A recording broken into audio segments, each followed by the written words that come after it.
Hello, everyone. I'm going to cover comparing comics slash graphic novels to animations via a photos and videos analogy. So, disclaimer: I am not an expert in comics slash graphic novels or animations. So, the analogy: comic books slash graphic novels could be seen as a collection of photos of their respective world, whether fictional or not, with captions and bubbles for communication of expression. Animations could be seen as a video of their respective world, whether fictional or not. And so one way to think about it is that the people who you could take all the people who work on animations, all the people that work on comic books and graphic novels, and you can each compress them into a single entity for simplification or oversimplification. And consider that person like a camera person. And as the camera person, there's two options. It's either there's the one of taking photos or there's the one of taking videos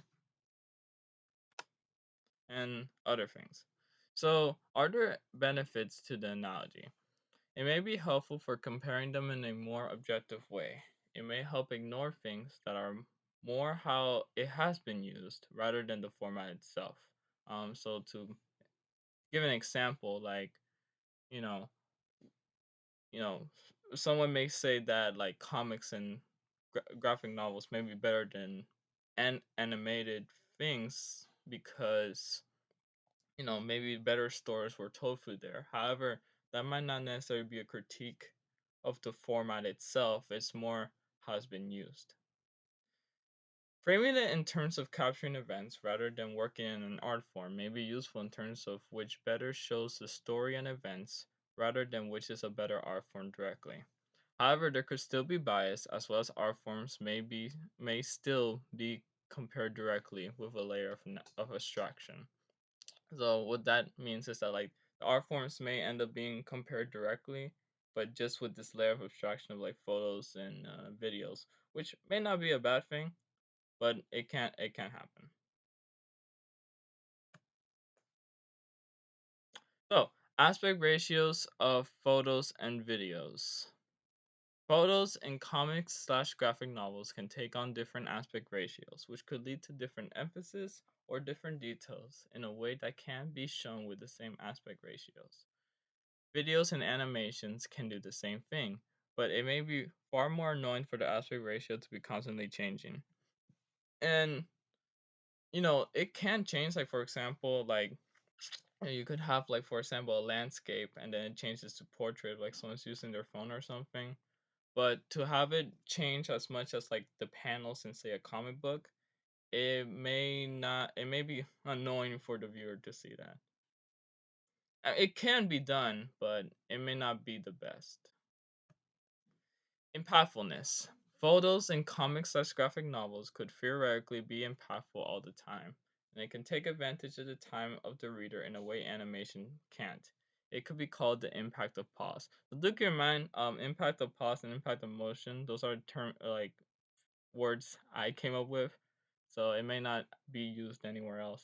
And the reason why I can use the advantage of the time in a way animation can is simply because you know, when you're watching a movie or watching a film, um, the expectation isn't for you to pause it. Like you can pause the frames, look at the frames, but that isn't the expectation.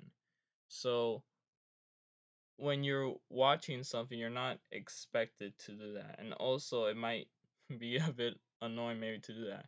Whereas with a comic book, again, it might not be necessarily the expectation either, but since it's still and you're and books and comic books and graphic novels lend themselves more to readers taking their time, you can have them take more time um, on something than might be possible in, say, an animation. Videos and animations could theoretically be impactful all the time, as well, though it may not be able to use the impact of pause as much to potentially bringing it down. Because, like for example, you could have shots where like it kind of freezes and stuff like that, but having it constantly freeze might not be good for the animation. However, what it could do better than comics slash graphic novels is what could be called the impact of motion, where since and like comic books may take advantage of this to an extent, but with the impact of motion, it's you know it's like there might be an impact in the fact that like things are moving, and still images like they can convey motion, but not to the extent of a video. Pacing and time.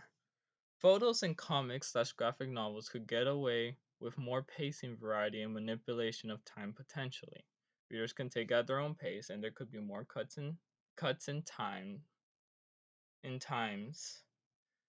that could have a higher acceptance level than the amount of jump cuts in videos. Because of course you could have multiple jump cuts, but the problem is that there may be a point where like too much is too much. Whereas with a comic, they might make more cuts, but it's not necessarily like it's more acceptable because how still images work and stuff. Videos and animations is likely more strict with pacing and manipulation of time. Not to say that it has to be.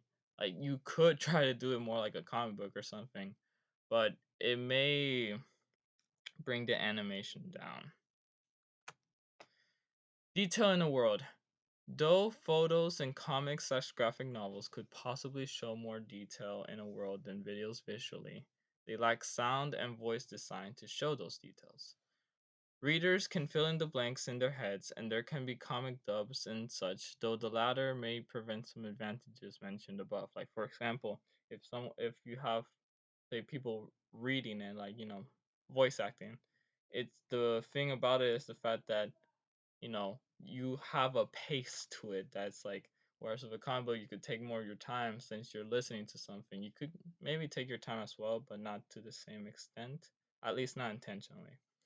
Videos and animations can have the sound and voice details of a world as well as the movement aspect. Imagination. Photos and comics slash graphic novels could lend itself more to imagination due to more filling in the blank that could be done. Videos and comics and graphic novels by design could do more to thinking for someone. But imagination is still possible, like symbolism. Also, having the sound aspects could lend itself to helping imagine in ways that comics slash graphic novels may not be able to. Concluding, there may be more to this analogy and comparing between them, but maybe the takeaway is that they are tools, which can be better situated to specific ways of storytelling and presentation individually. Thus, one may not be inherently better than the other. However, if you want, please comment below and the discussion can continue in the comments. Bye, everyone.